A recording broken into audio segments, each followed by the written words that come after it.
Hey, what's up guys? So I'm just going to change the name to this chat really fast.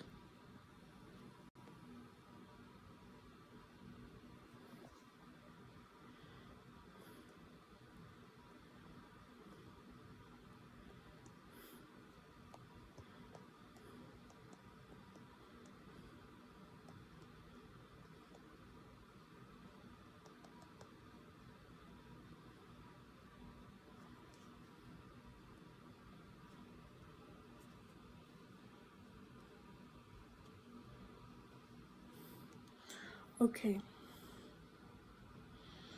so as you guys can see, my face is very shiny. I just got out of the shower, and you can also see that I'm trying to be quieter and that I'm in a new space.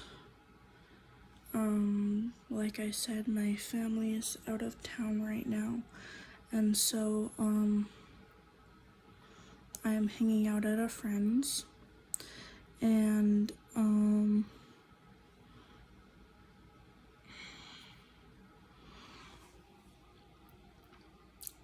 what I wanted to talk to you guys about today. But first, I want to start my face routine because clearly it needs to be done. So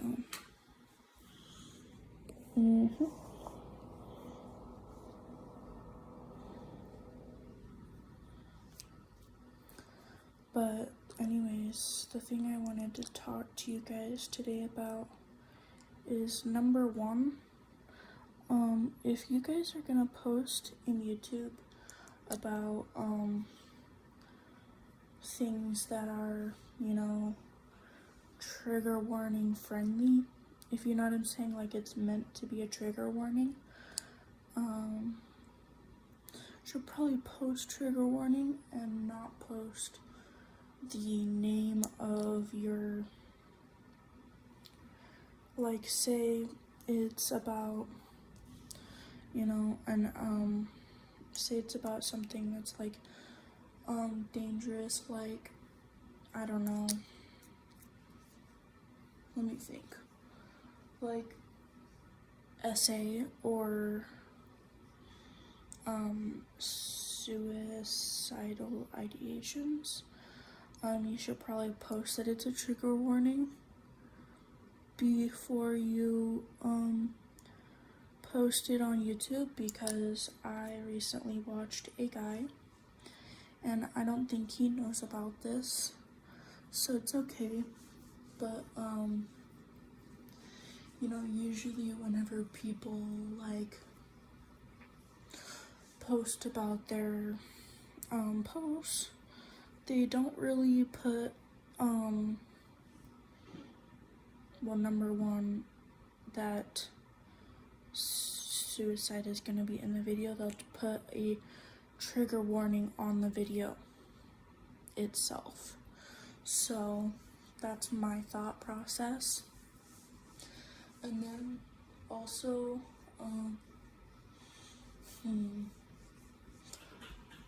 another thing that I would mention is he talked a lot about how, hold on, I have to rub in my makeup, or not my makeup, but my facial routine on my mouth.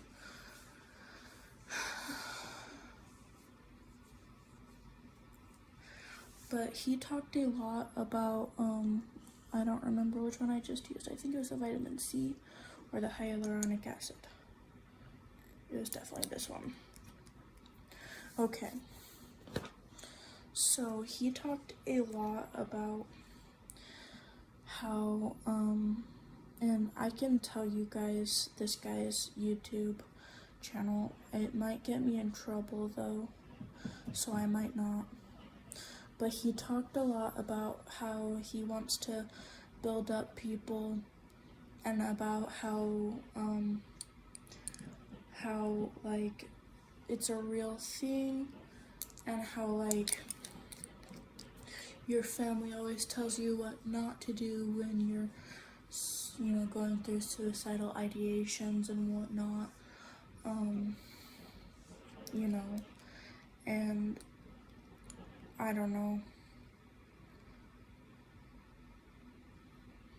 I just think that, well, first of all, coming from someone who is an SA survivor, and I don't want to say survivor, I don't want to say victim, because it's, you know, not true. I'm not a victim, I'm a survivor. I survived it. You know, one of the reasons I'm the way I am, you know, mentally, is because of it. I, you know, like, I don't know how to explain it. I'm just gonna go into my backstory and explain to you guys a lot of it because, well, you know, to be honest, I don't really, talk about it often, and I really need to get a lot of this off my chest, you know? Because my doctors were so freaking screwed up. Like, I can't even tell you guys how screwed up they were. One of my doctors said that I was faking my suicidal ideations, all because I have BPD. And I do have borderline personality disorder, but I never faked it. I think somebody's trying to get into my room. You know, they're not, because they would have tried a second time. Okay, but, and then, did I already do this one? Wait. Yeah? Yeah, I took them. Sorry, I thought I told you guys. That was just some people coming to check and see if I took my meds. Cause, you know, again, I have, you know, problems with, you know, I have BPD, I have depression, I have all kinds of crazy stuff, but,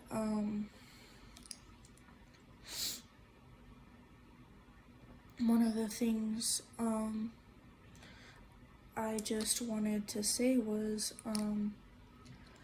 you know, like, never tell someone that they're faking their illness, because you don't know what they're going through on the inside. They could be faking it, and they could not be, and you just don't know. So, that's just my thoughts. And it's like,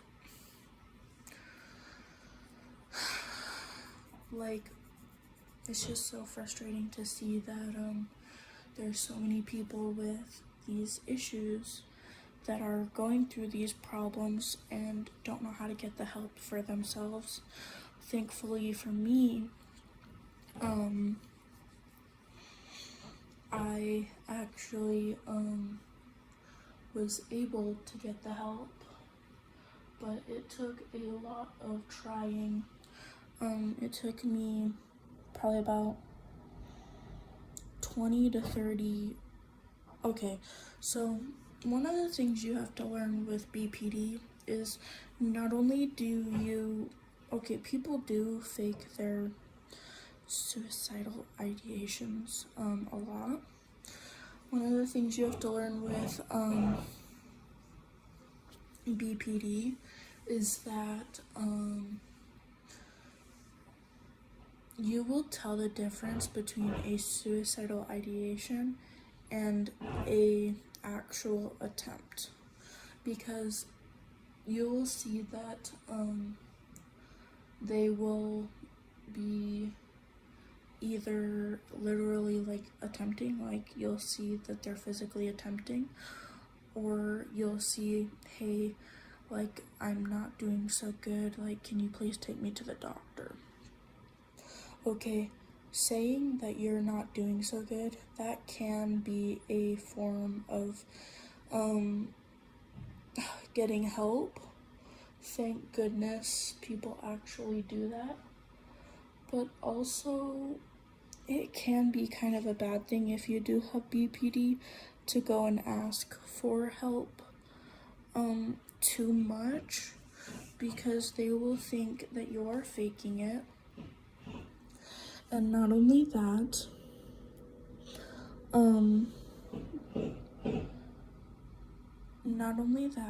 you need to, like,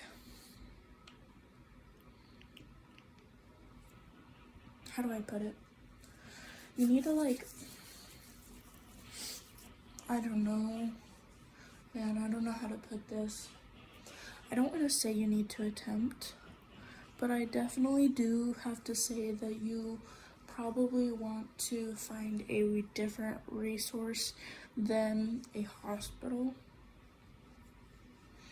Because, like, especially in Utah, there are lots of hospitals that will only take you for a certain amount of days or a certain amount of times, specifically because people with BPD tend to fake their illnesses.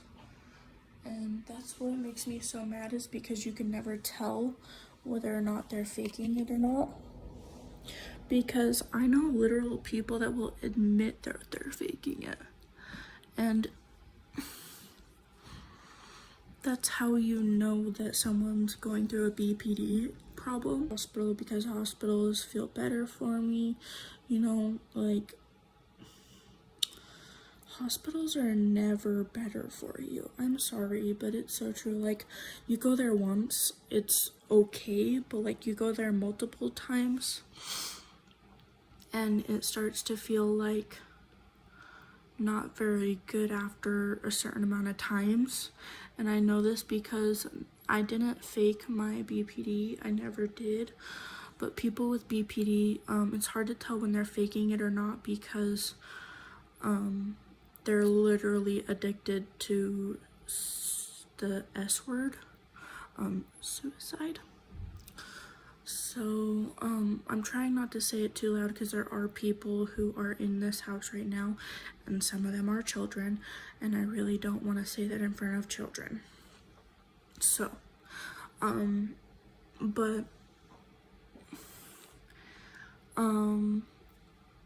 so one of the things that I would say is you should, I don't know how to put it. I can go into my story a little bit because, well, I kind of have to in order to explain how I got BPD. Borderline personality disorder. Man, it's a horrible thing to have. I would almost swear to say how to describe it, but you really can't when you're describing something. And also, I'm in a house where I can't really swear right now. But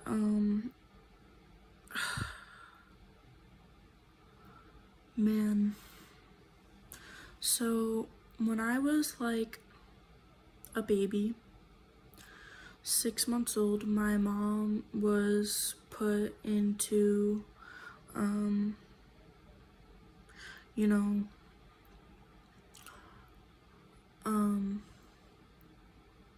my mom was forced to put me up for adoption because she was on drugs. From what I heard, she drank alcohol and did drugs on a daily basis while she was pregnant with me, and my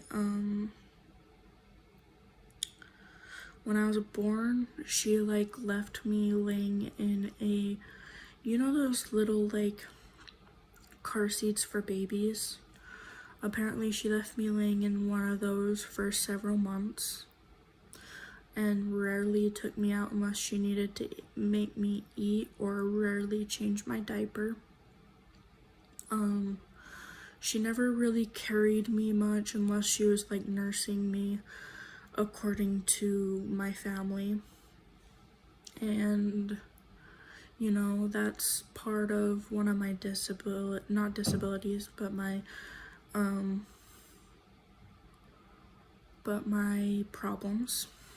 I have RAD, which is a reactive attachment disorder. It's meant for children who were taken away from their parents at a very young age, and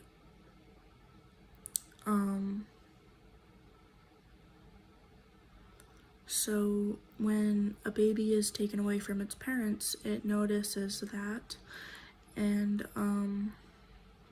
starts to lose its sense of knowing who its parents are, and it starts to feel like nobody in the world cares for it, and the baby gets a lot of negative emotions. So that's my first diagnosis. Is one, when I was a baby, I had a lot of what's it called?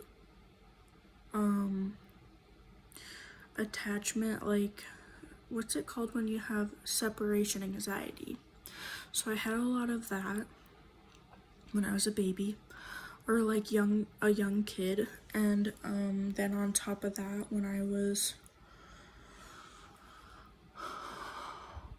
probably about the youngest, I remember like going through severe like abuse was probably about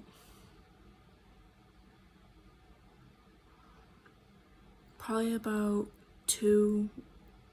to 2 years old. So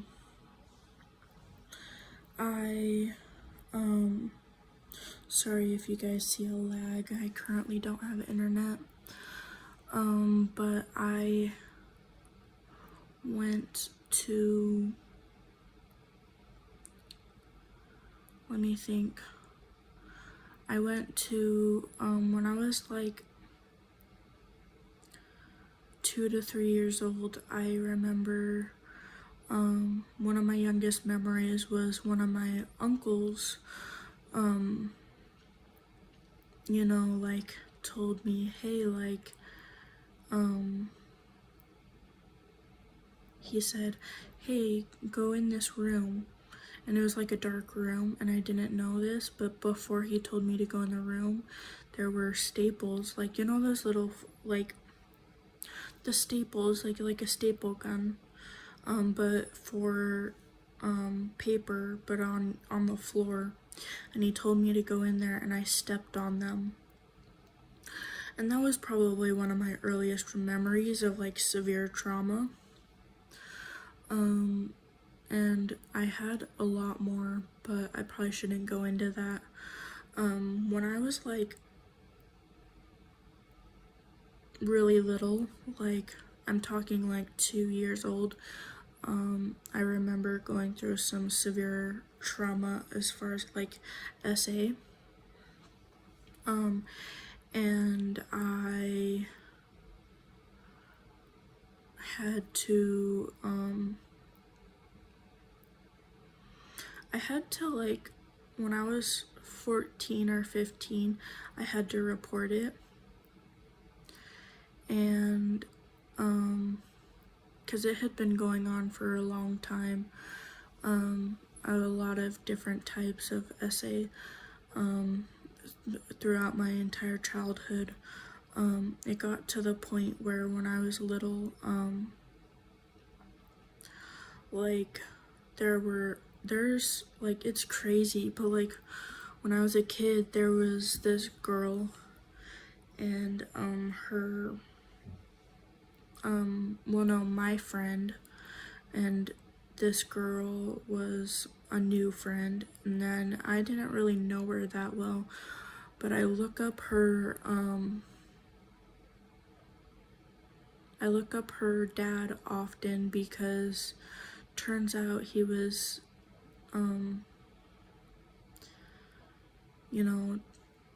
unconsensually like touching her.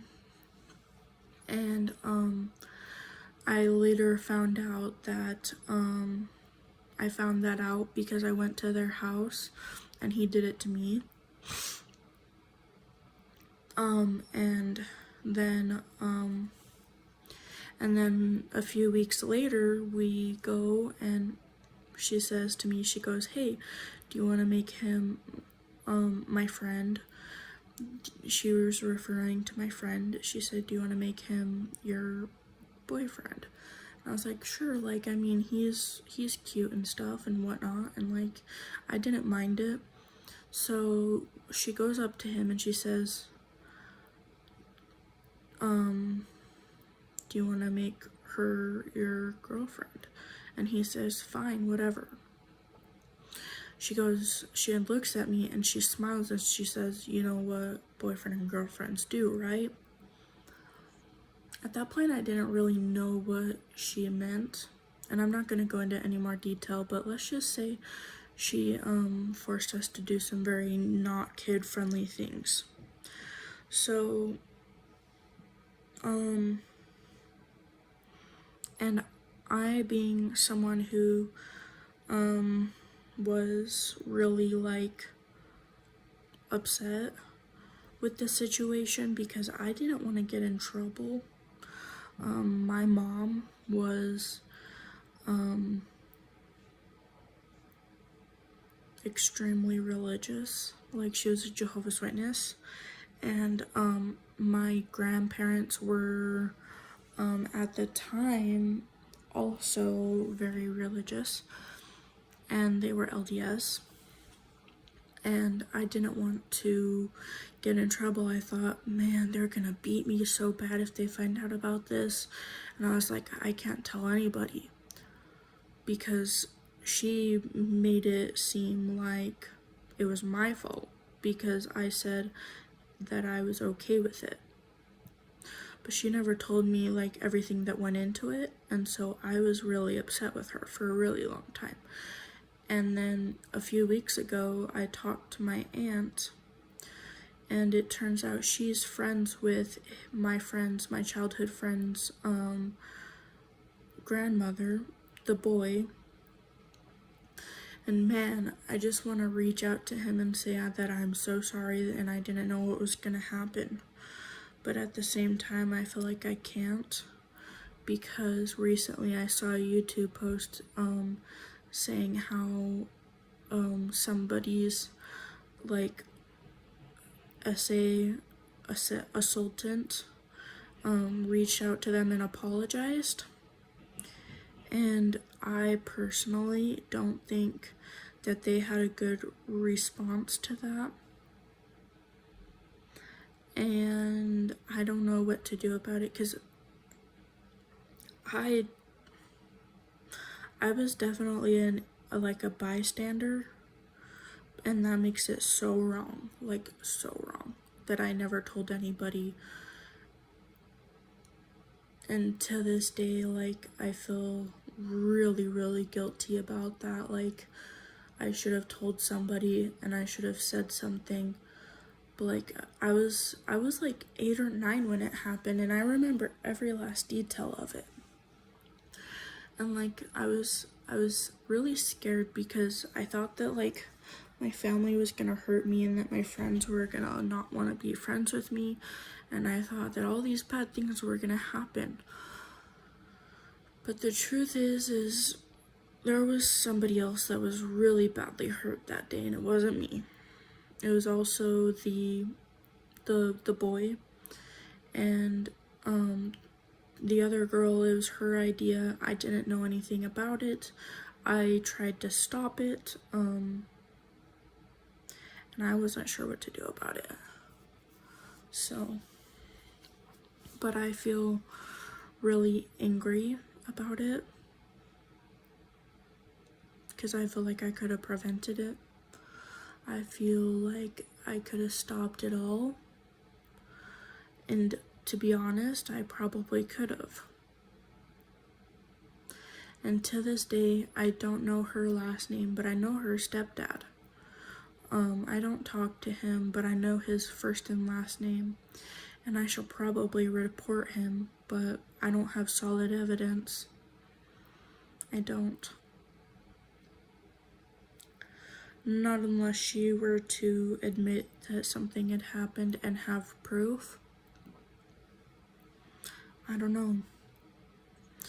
So now I'm sitting here knowing that there's another person out there in the world getting hurt, and potentially more people. And it could be her, and it could be her stepdad, who knows. But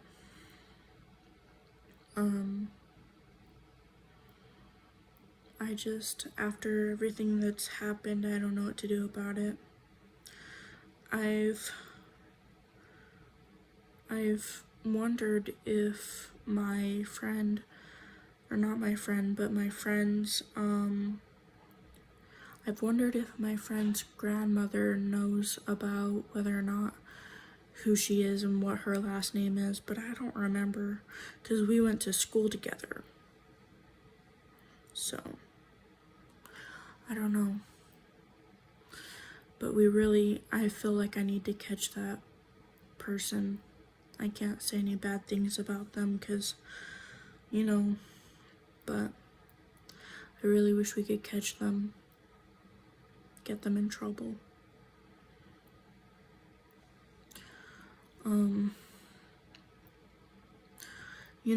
And my mom always said she thinks that part of the reasons for me transitioning is because of my,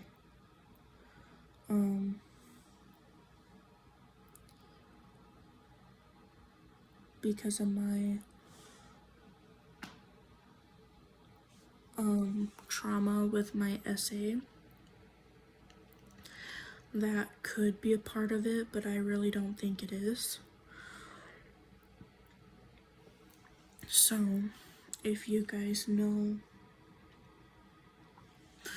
what could be the problem, but I don't think it is. But the problem with, and I have multiple other problems, but the thing I wanted to say is with depression, I can't really give much input because, there's just a lot that goes into it. But,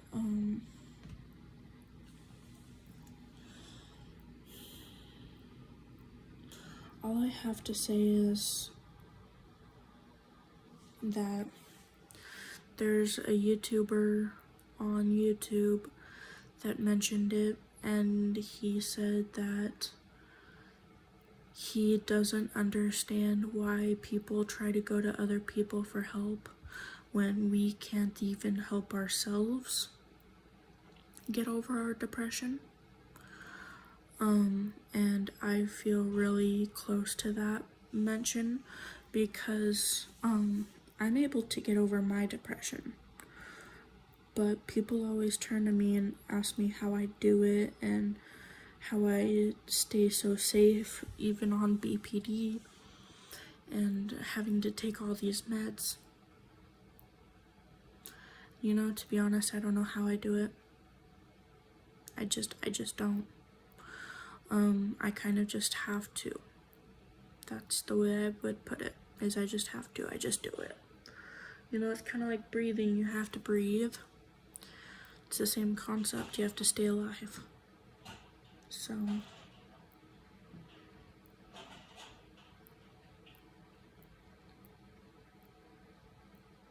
yeah. See you guys later. Bye.